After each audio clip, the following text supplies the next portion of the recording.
Esther அதிகாரம் 4 வசனம் 16. நீர் போய் சூசனில் இருக்கிற யூதரை எல்லாம் கூடிவரச் செய்து 3 நாள் அல்லும் பகலும் புசியாமலும் குடியாமலும் இருந்து எனக்காக உபவாசம் பண்ணுங்கள். நானும் என் தாதிமாரும் உபவாசம் பண்ணுவோம். இவ்விதமாக சட்டத்தை மீறி ராஜாவினிடத்தில் பிரவேசிப்பேன். நான் செத்தாலும் சாகிறேன் என்று சொல்லச் சொன்னாள்.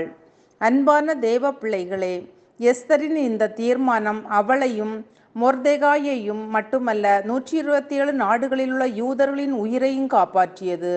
கர்த்தரை அன்றி யாரையும் பணிந்து கொள்ளாத மொர்தெகாயை உயர்த்தியது. படுகுழியை வெட்டுகிறவன் தானே அதில் விழுவான் என்ற வசனத்தின்படி தான் செய்த தூக்கு மரத்தில் ஆமானே கொல்லப்பட்டான். அன்பானவர்களே, இந்த உபவாசத்தின் இரகசியம் என்ன? யூதர்கள் கூடி, அதாவது ஒரு மனதோடு உபவாசித்தார்கள்.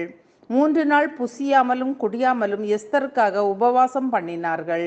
நாமும் கூட உபவாசிக்கும் போது நம் ஆவி, ஆத்துமா, சரீரம் ஒருமுகப்பட்டு எதற்காக உபவாசிக்கிறோமோ அதை நினைத்து நம்மை தாழ்த்தி உபவாசிக்க வேண்டும். நம் குடும்பங்கள், சபை உபவாசிக்கும் போதும் ஒரு மனம் ஒற்றுமையோடு ஜெபிக்கும் போது கர்த்தர் அசாதாரணமான அற்புதம் செய்வார், சூழ்நிலைகளை மாற்றுவார். ஜெபிப்போம். அன்பின் பரலோக பிதாவே, இந்த நாளுக்காகவும் இந்த சத்தத்தை கேட்கிற ஒவ்வொருவருக்கும் உமக்கு நன்றி அப்பா. யூதர்கள் கூடி ஒரு மனதோடு உபவாசித்த போது ராஜாவின் கண்களில் எஸ்தருக்கு தயை கிடைத்தது போல நாங்களும் ராஜாதி ராஜாவாகிய பரமபிதாவாகிய தயையை பெற்றுக்கொள்ள உம்முடைய வசனங்களை, வாக்கு தத்தங்களை உபயோகிக்க எங்கள் ஒவ்வொருவருக்கும் அதிகாரம் தரும்படியாக ஜெபிக்கிறோம். இயேசுவின் நாமத்தில் பிதாவே, ஆமேன்.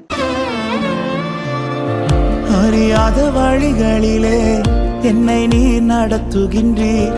புரியாத பாதைகளை எனக்கு முன் வைத்துள்ளீர். அறியாத வழிகளிலே என்னை நீர் நடத்துகின்றீர்.